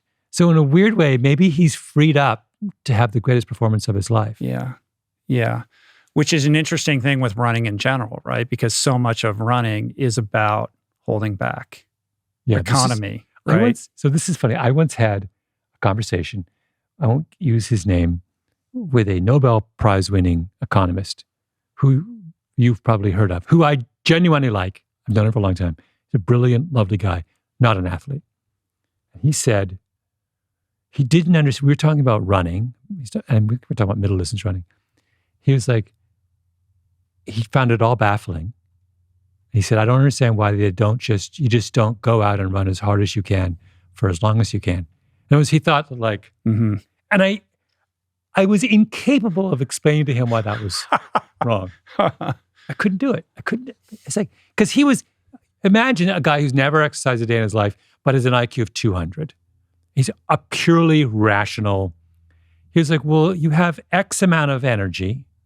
Surely the danger is that you have 100 points of energy. The danger is you'll finish the race and you'll only have used 90, right? So the best way to ensure you use all 100 is just to go out as hard as you can for as long as you can. But that's the same mistake you can make with F1, right? Like, well, just get out there and drive faster than the other guy. And then you learn like, oh my God, this is so complex. And there's so much strategy here, and the tires and all of the stuff, right? And you realize like, it's not about that at all. Yeah. It's the gap between the great privilege of being a journalist is that you learn in the best possible way how large the gap is between lay understanding of some field and expert understanding, right? You always think, if you're a layperson under normal circumstances, I think you think that gap is smaller than it actually is. You think, my doctor knows more about medicine than I do, but I did a Google search before I came, and pretty sure what I have is this. And then the doctor says I don't. I'm like, are you sure, doctor? Like, we think it's a narrow difference between when you're a journalist and you report stories, what you get is a reminder every time you pick up the phone and do an interview that your knowledge is way down here and the person you're talking to's knowledge is way up here. And that gap is 10 times larger than you thought it was when you picked up the phone, right? That is what journalism, that's the great gift of journalism. It is an act, it is a discipline that reinforces humility at every turn. Yeah. What's the theory, the Dunning-Kruger effect, where the less you know, the more you think you have command over terrain, right? Journalism is reverse Dunning-Kruger. Yeah. Good for the soul. It's very good for the soul. What when your curiosity is piqued and you think this is something I want to learn more about, and you go into that interviewer mode? Like, what is your sort of strategy or superpower as an interviewer to get the best out of the person that you're talking to? Ask dumb questions. Which is an act of humility. Yes. Right? Yes. Don't, because you'll discover that very often what you thought of as a dumb question is not dumb at all. And that the knowledge you presume you already have, you probably don't have. I try not to over-script interviews, because the most value in an interview comes from the unexpected places the person that you're talking to goes. Which again is a version of the same thing. Don't pretend you know. Like when sometimes I interview people, or I see people who are preparing for an interview and they have, 25 questions written out. Yeah. And I think, I'm closing my outline right now. Which is just my security blanket it's anyway. Useful. It's useful. But yeah. But I always say, are you really so sure that you know the direction the conversation is going to go? Uh-huh. And also, are you sure you want to direct the conversation? Whatever happened to listening and to responding and kind of improvise? The best interviews have an element of improvisation in them. And I'm thinking of some of the ones I did for this season of Revisionist History, where there was some kind of surprising turn. Often it's with emotion that you won't understand the parts of the story that you're eliciting from someone that have a great emotional meaning to them. You have no way of knowing. Yeah. And then when that happens, you need to be prepared to kind of pause and reflect on that emotion, as opposed to, the rookie error in interviewing is that people are so in a hurry to get to the next question that they don't, Of course. pause. Of course. We've both been guests on podcasts where somebody has their list. They're not listening to what you say. You answer the question, they say awesome, and then they ask they're thinking about the next question. The problem that I always run into is, is obviously I talk to people and this is what I do. When it's somebody like yourself that I'm really excited to talk to, I do have a tendency to over-prepare because I want to be, on top of everything, and it does rob the experience of any surprise. Like if I already kind of know too much, then it boxes you into a corner, and where do you go from that? But it takes a level of security to hold yourself back. Like in running, right? I'm going to hold myself back. I know I could read all this other stuff, but I'm not going to do that. Do I have enough confidence in my conversational ability to just show up and be present and listen? You go to a dinner party, you don't prepare for a dinner party, you go and you engage with the person. Like, can we have that type of experience and trust that it will go in the direction that it needs to go? Yeah. Well, but I don't want you to be too hard on yourself. If I'm doing it, like I'm gonna obviously listen to the podcast and understand the terrain and the subject matter. It would be disrespectful to you, who's going out of your way to come here and spend time, to not do that. Yes. The way I would phrase it is that if preparation is in the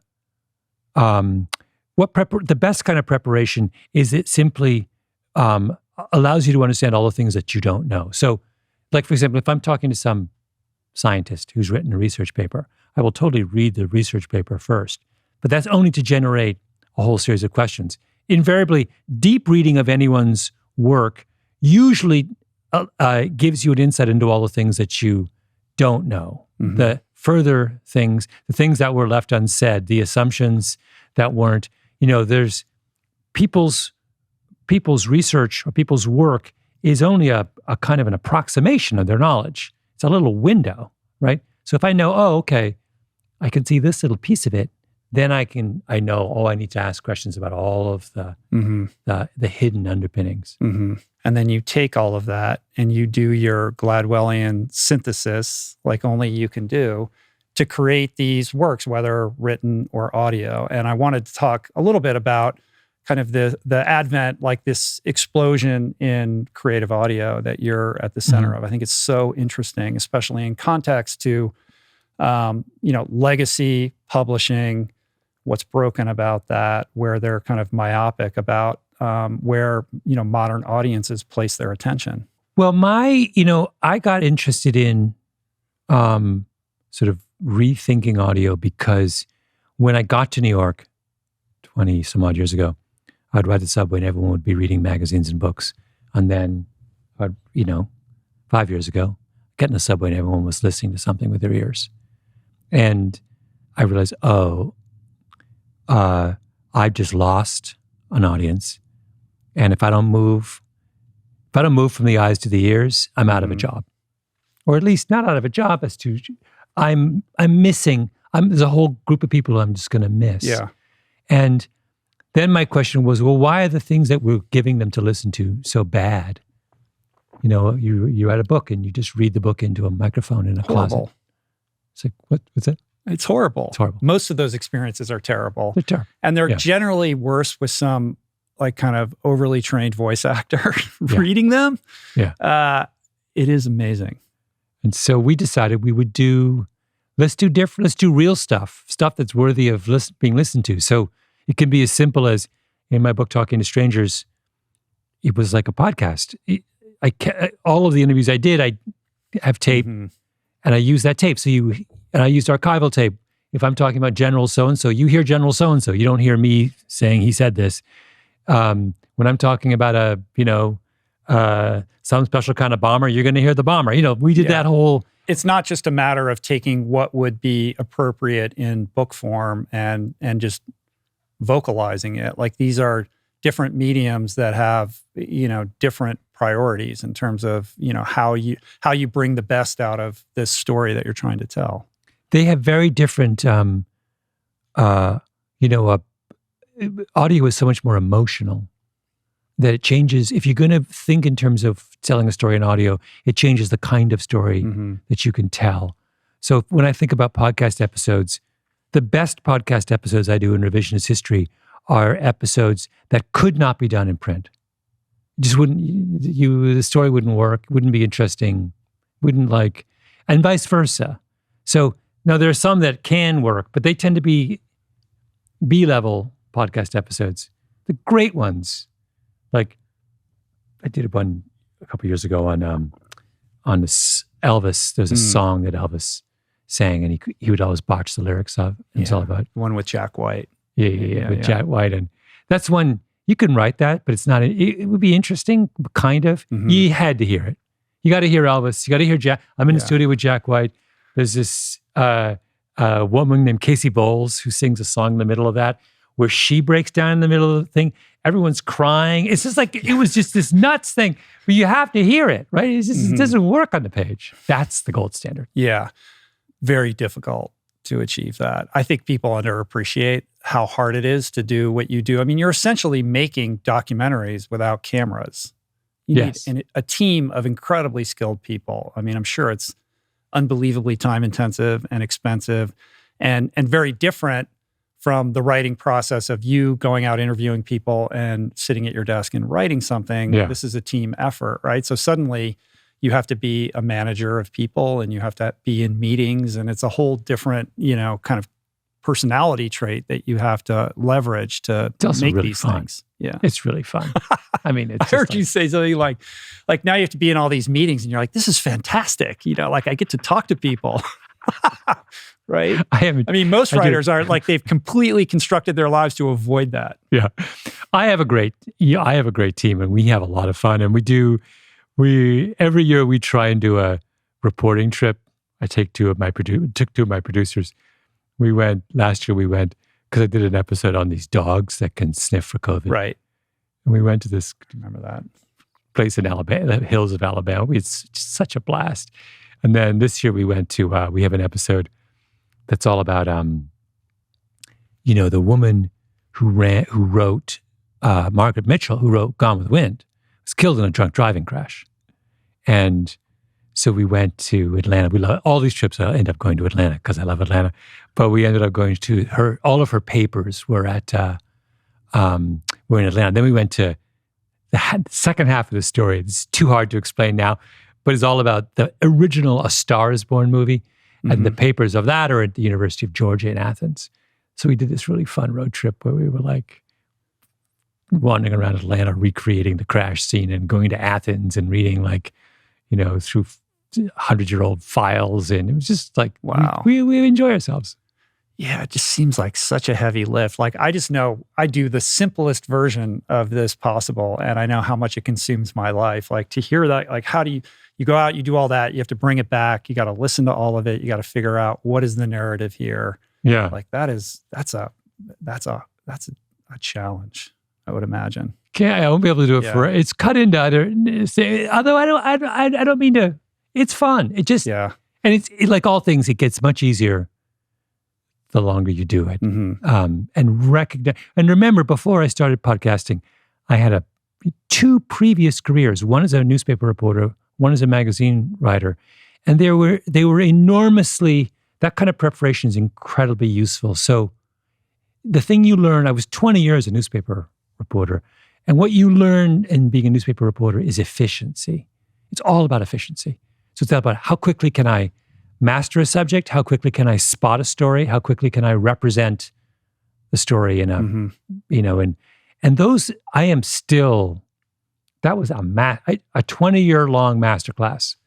And I'm still living off those lessons I learned. Right. Where there's no room for writer's block. No. You're just bowling forward at all times. Yeah. And that idea of zeroing in on very quickly on where you think the gold is, that's what you learn you can't, I don't even know how you would learn it any other way, but you're getting so many reps.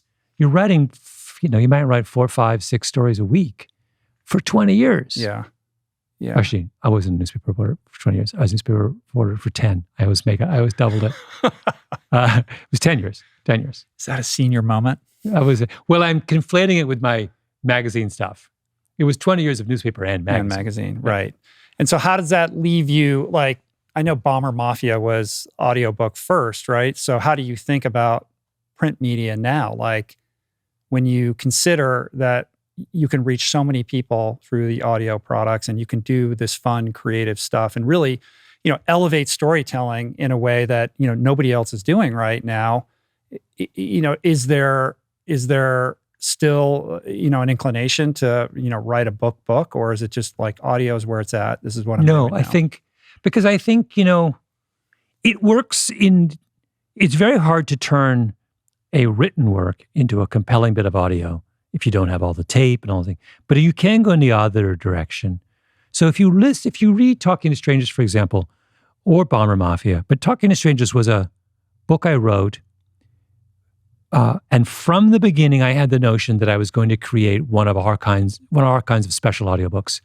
It was going to be an audio experience. Mm-hmm. So I was collecting all the tape and the way, if you read the way the book is written is very much it's written as if I'm reading it to you. It's written in a conversational form. And that, I think it totally works as a print book. It feels a little different. It feels more personal and emotional. And, but if you go in that direction from audio to print, I think that works. It's just hard to go in the other direction. Yeah. Well, and it also depends on what kind of book it is. Yeah. Doesn't it? Well, Talking to Strangers was a very emotional book. It was a series of these very compelling narratives. So yeah, for that kind of book, it works. You couldn't do a economics textbook that way. Right. But it is interesting how entrenched legacy media is in the way that they've always done things. Like, I know when I wrote my first book in 2012, it wasn't even clear that there would be an audio book. I almost had to talk them into it. And then I did it, and the audio outsells the print, and yet they still haven't really, now they take it more seriously when you're negotiating your deal, right? They understand the value of the audiobook when, not that long ago, it was like this castaway afterthought. But still, they don't want to put the time or the resources into kind of creating something of quality. It's just go in a booth and read the thing. Yeah. Drives me crazy. I know, right? You'd think they would oh, this is the future. We need to figure out how to be exceptional at this. Yeah. But they kind of usually, sometimes they do it in-house, or they just find some third-party company to kind of do it for them. Rich, I hope you call up Yeah. Pushkin Industries next time you have an audiobook you want to do. I will definitely do that because the more audio you do, you realize like, oh, there's so much room for creativity here that is untapped. And clearly, Pushkin and your team, like you've realized this, you're an early mover in this space, but I think you've only just, tapped the tip of the iceberg of what's possible. I mean, we did, the Paul Simon book we did is a good example of this where it wouldn't work at all as a print book. It was so far in the audio direction where we just simply, I called up Paul Simon and I said, I have an idea. Me and my friend Bruce, let us come to you and sit down and just have conversations and just see where it goes. And he said, yes, to my surprise. And so we went 10 times. We met with Paul Simon in his various places, wherever he was in the world. And we would encourage him to have a guitar in his hands and we would record it.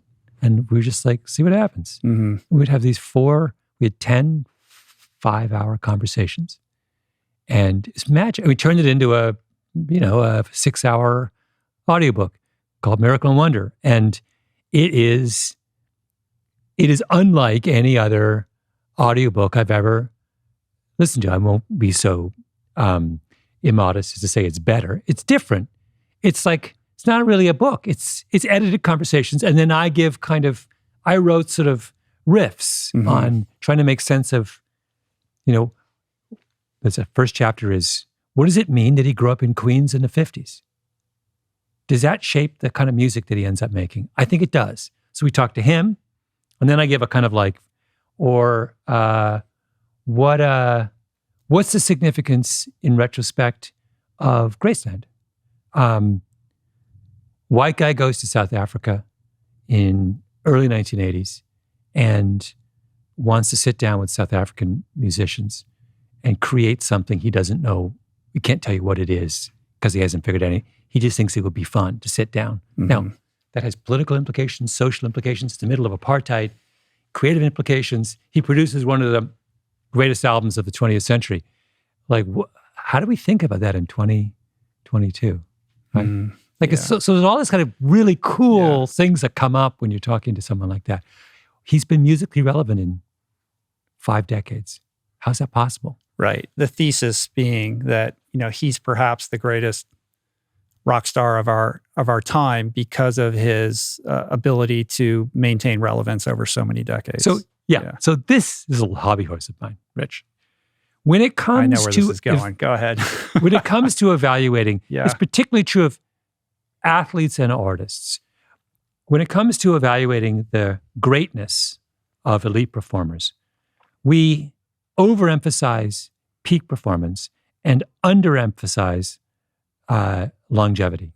So I sometimes participate in the Let's Run running website. Yes. Well, this came up in in the kind of extended blog post interview that you did with David Epstein. And then Let's Run kind of erupted in outrage over your thesis here. They are so wrong and I am so right. Yeah. So I said that the miler Nick Willis, quote, does not belong in the same conversation as Matt Centrowitz. In other words, Willis is up here, Centrowitz is a step below. Even though everyone said, well, Matt Centrowitz won the gold medal in the 1,500 meters. How can you say that Nick Willis, who has never won a gold medal in any games, is his equal? And I would say, well, the answer is that Matt Centrowitz had one great shining moment, that gold medal. And he was a relevant runner for a kind of 3-4 year window and had one very, very fast 1,500 meters that he ran. Nick Willis was relevant for 15 years. His top, he doesn't have a gold, but he had a silver and a bronze in 2 separate Olympics, separated by a lot of years.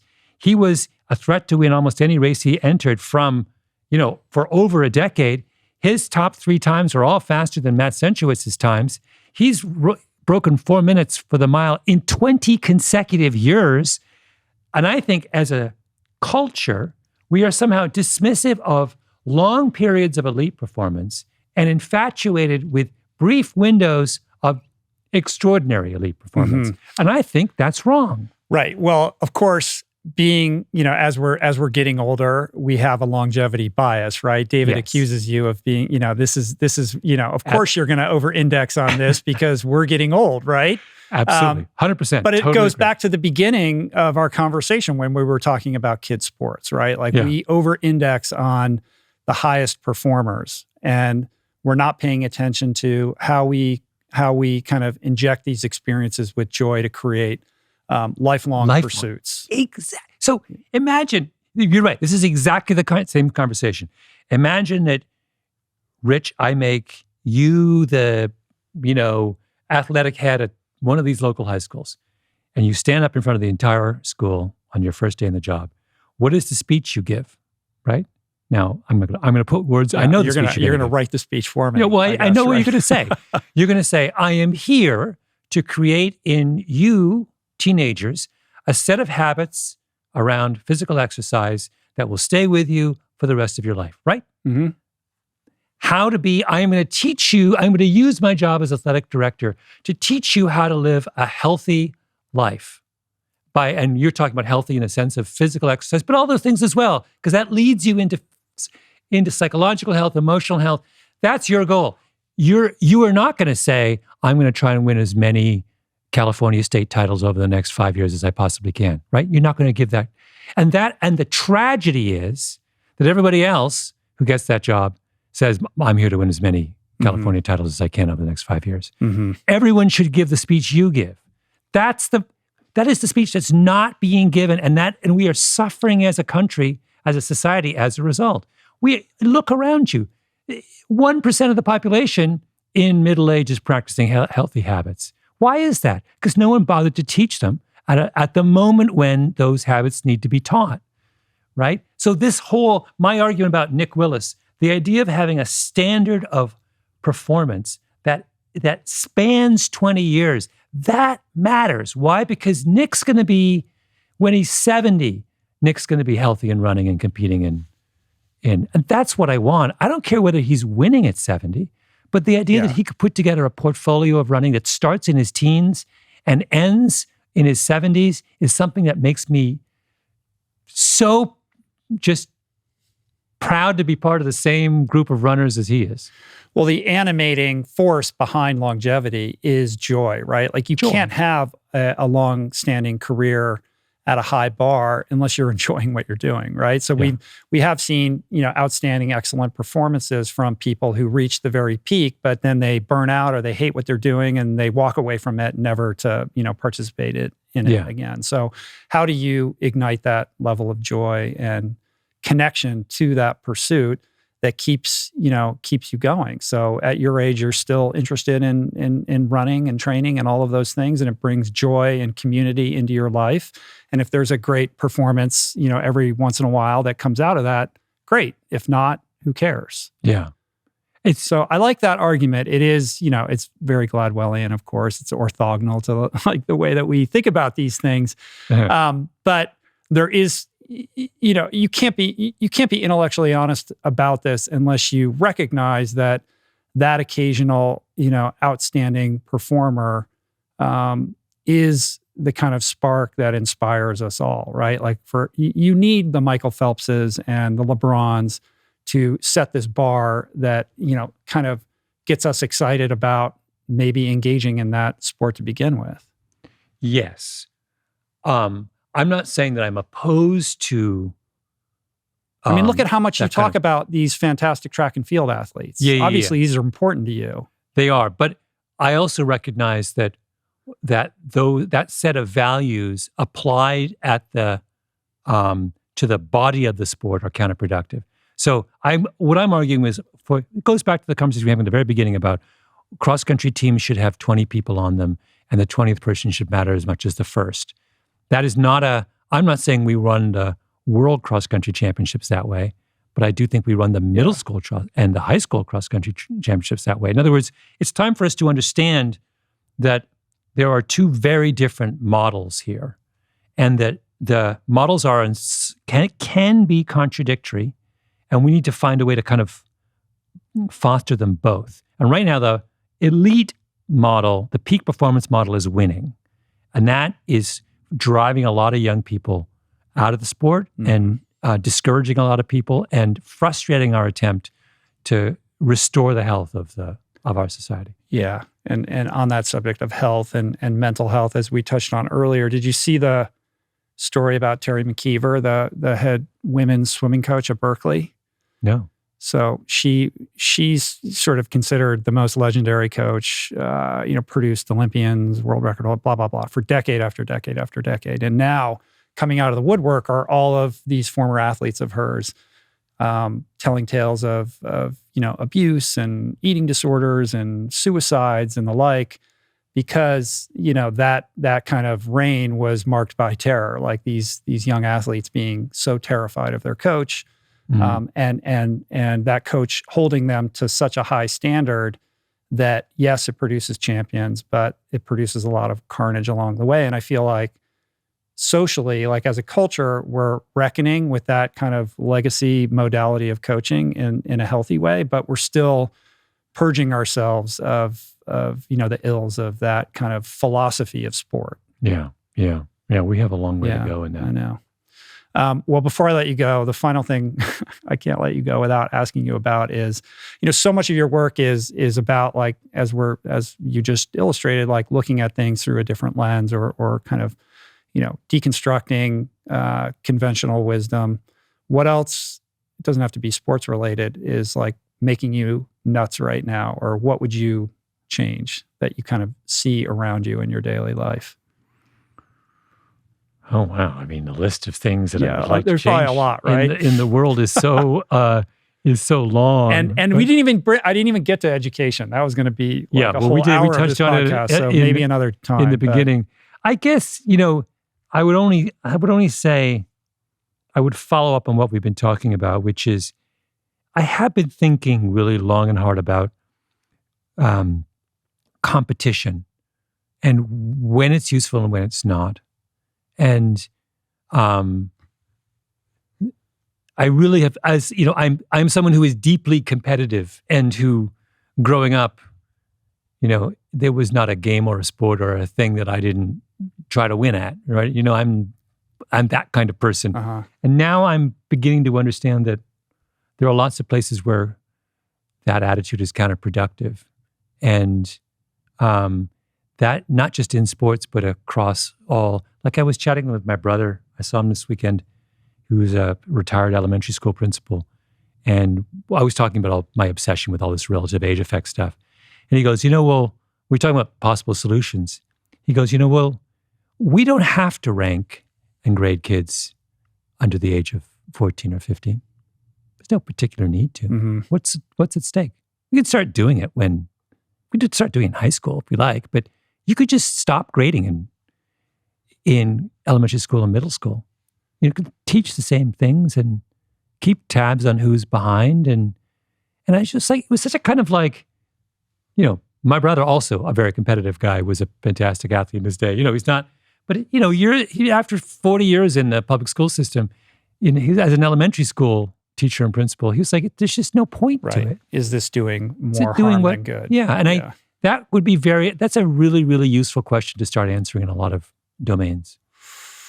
That does bring up the education discussion, though. So much of education is premised on competition, from the way that colleges are ranked, and you have a whole thing about that, to, the whole, kind of ecosystem around getting kids into college and what that means and what that doesn't mean, that is so retrograde in so many ways, and does so much damage to young people, especially, in this, era in which so much of what higher education is about is really detached from what is necessary to be productive in the world.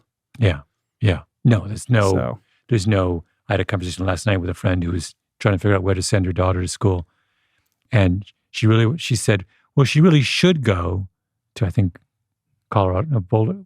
Some college in Boulder. UC Boulder. Probably. Because she's outdoorsy, she likes hang. Mm-hmm. Which isn't. But when I suggested that to my daughter, she burst into tears because her daughter wants to go to a school that other people think is a good school for her. Mm-hmm. Like, it's so weirdly detached that, objectively, this is a place where she would be happy, and yet She doesn't want to go there because the world tells her that you have to go to a place that's ranked, 1 Right. through 25. Right. And schools being brands, and these brands, have a lot of power and resonance in a way that is, really damaging to a lot. I mean, we're going to get, that's a whole thing. Yeah. We should maybe do that another time. I did. One last thing. But, I had a conversation with Adam Grant. We love to have these arguments every now and again. And I was thinking about what I would like to do is, in a very subversive way, screw up the whole system. And I said to Adam, what if you created schools that had totally arbitrary admissions criteria?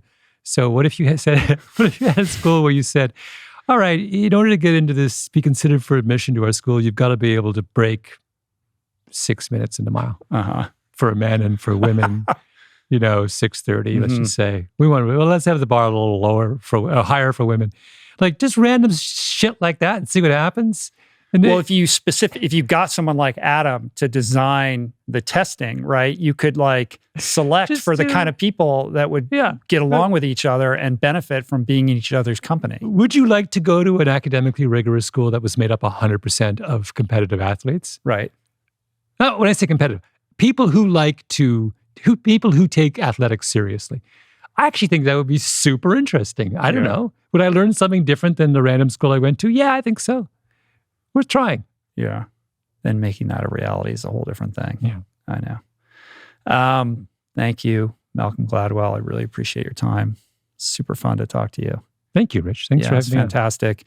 Legacy of Speed, Pushkin Industries. You can find it wherever you listen to fine podcasts. And you can find, Malcolm's pretty easy to find on the internet. I don't think anyone's going to have any trouble tracking you down. You got a newsletter. What else do you want to draw people's attention Revisionist to? History. Season 7? 7 drops this coming Friday, June 30th. Right. And it's all about experiments, right? It's not out as of the moment we're recording this, but I'm looking forward to that. Anything that involves Australian swimmers, I'm in. Yeah. It's all there. Cool. Well, come and talk to me again sometime, I hope. Thank you. Thank you. Back. All right. Peace.